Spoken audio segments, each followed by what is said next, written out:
Alright, so I thought that I would try out a podcast style series where I talk about current or intriguing topics for teams or players.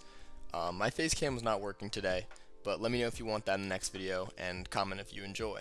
So, the first team that I really want to talk about is the Brooklyn Nets.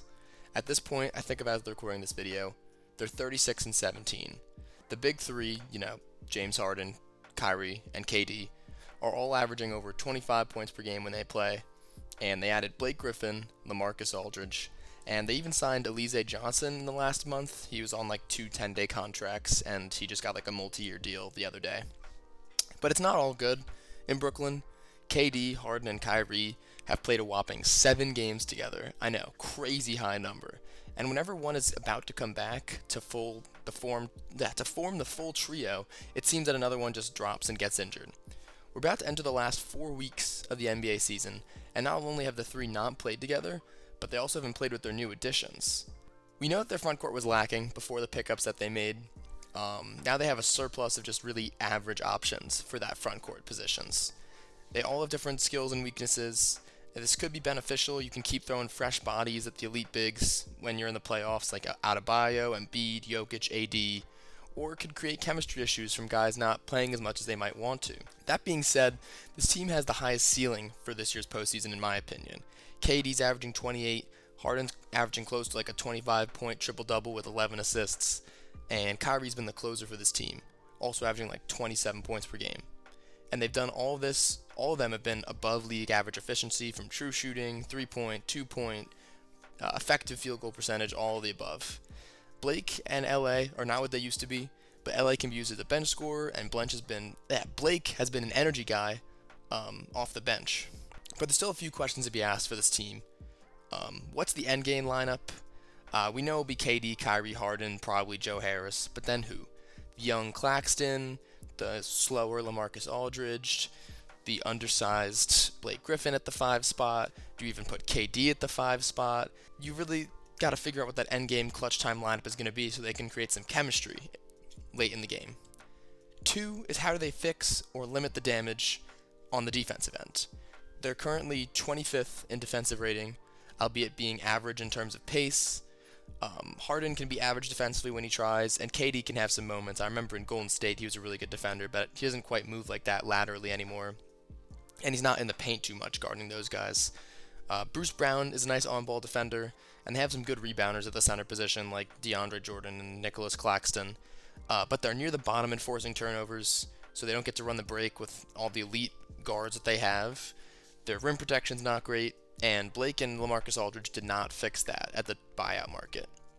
The third one is, can they stay healthy? This is just kind of a wait and see. I mean, in a perfect world, when they're healthy, I would say that they're the title favorites, but that's something you have to ask me again in 4 weeks when it becomes postseason time.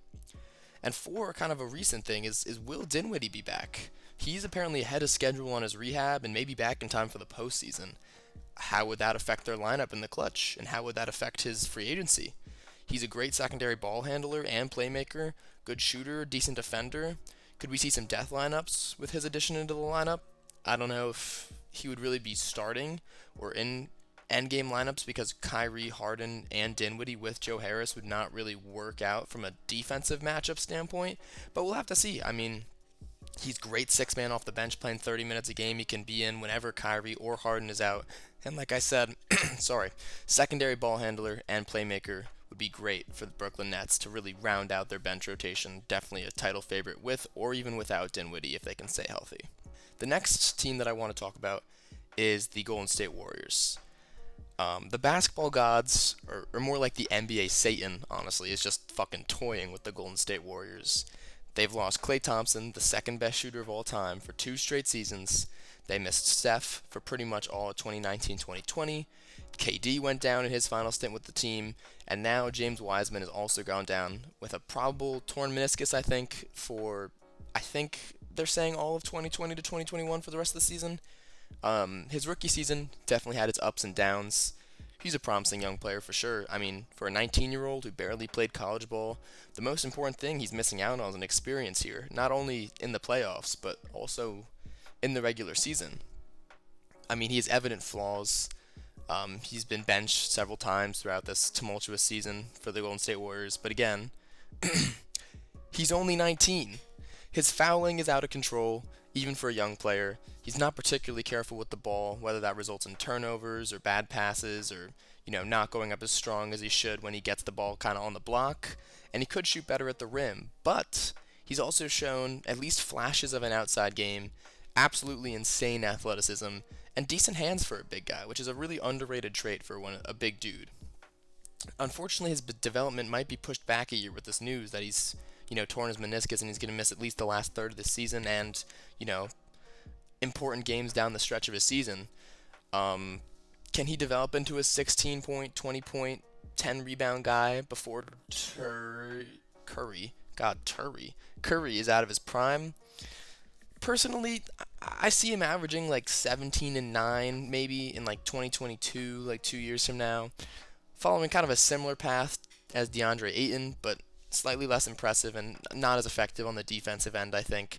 I think he's going to be a good player. I think he will make some all-star teams, but for the Golden State Warriors, bringing it back to them, it's looking like a play-in game is going to conclude their season. Curry is putting the absolute fucking team on his back, but Mama's back can only handle so much. As of late, he's going fucking sicko mode, averaging like 35 points per game, and I distinctly remember him willing a win against the Bucks team a few nights ago. I don't have to talk to you about Draymond's impact or Wiggins' defense because y'all know this. Everyone knows this if you're not a casual NBA fan. But Curry only has a few prime years left, and uncertainties just surrounding this team now with Wiseman and Clay coming off major injuries.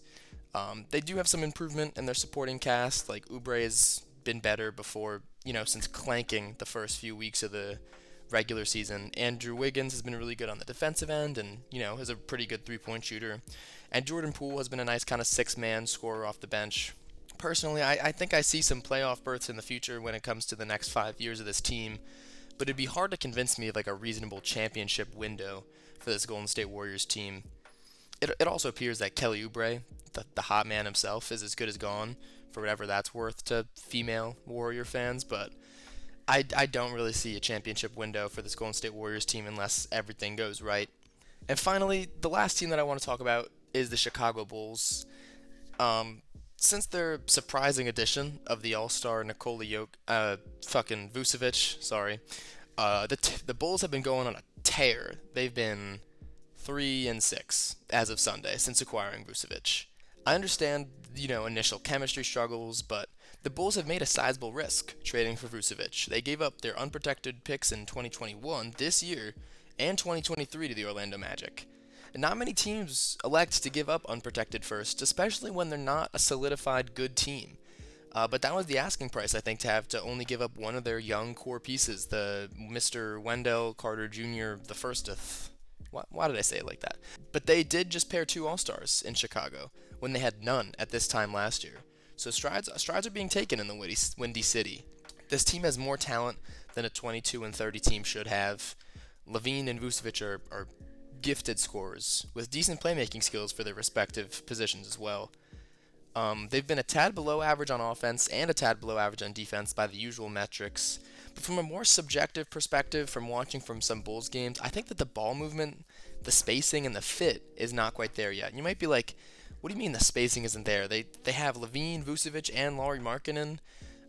When it comes to shooters, they have some defenders like Thaddeus Young being a solid on-ball defender for more physical forwards, and Patrick Williams, the Paul, having good moments despite, the obvious rookie blunders adjusting to the NBA game. But the spacing it's just kind of like the offense is stagnant. I don't think they just know how to play with each other yet. I don't know if that's a Billy Donovan problem or a personnel problem. I don't really know what the problem is quite there. Lauri Markkanen has shot the ball extremely well this season, I think about 40%, but has been relegated to the bench in favor of the all-around production of Thaddeus Young. He helps a little bit with that stagnant offense. He's great at getting open, running around screens, especially his size. He's like 7 feet tall, like a real 7-footer. But, he doesn't have a post game. He's not a lob threat. He's not a shot blocker. He's kind of a weird fit at any position you put him at, whether it be power forward, center. He's even played some small forward this year, so I don't really know. I can't imagine Markkanen's particularly ecstatic in Chicago, coming off the bench right now, and he's going to be entering restricted free agency. This is already his 4th season. Billy Donovan admitted last week, I saw in an interview, that they're probably not going to be featured guys just calling it like it is when talking about Kobe White, who struggled with creating a shot in his own right, and is a whole other story on inefficiency when he was starting at point guard at the beginning of the year, and Lauri Markkanen. The Bulls can match whatever kind of offer that will get thrown at Lauri Markkanen without having to worry about the luxury tax or anything like that. But teams like the Hornets, the Knicks, the Pelicans, they can all offer $20+ million a year this offseason.